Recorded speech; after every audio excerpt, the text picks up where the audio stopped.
আমি চলে গিয়েছিলাম শ্রীরামপুরের সম্রাট রেস্টুরেন্টে। সম্রাটে এর আগে খেতে গেলেও সেদিনের পারপাসটা ছিল একটু আলাদা আর অনেকটা স্পেশাল। সেদিন দিদির কলেজের বান্ধবীদের তরফ থেকে ওর আইবুড়ো ভাত ছিল সম্রাটে। গিয়েই ঢুকে পড়লাম রেস্টুরেন্টে, আর এই ছিল রেস্টুরেন্টটার অ্যাম্বিয়েন্স। খুবই সুন্দর করে সাজানো ছিল। তারপর ওর কলেজের বান্ধবীদের সঙ্গে অনেক দিন পর দেখা হয়, ওরা কিন্তু আড্ডা মারছিল।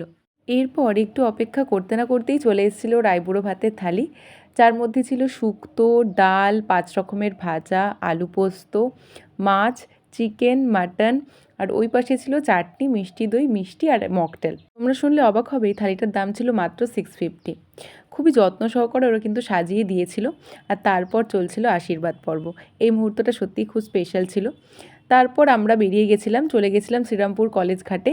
অনেক দিন পর নিজের কলেজের সামনে গিয়ে মনটা ভালো হয়ে গেছিলো। এরকমই আরও ভিডিও দেখতে হলে চ্যানেলটাকে অবশ্যই সাবস্ক্রাইব করে দিও।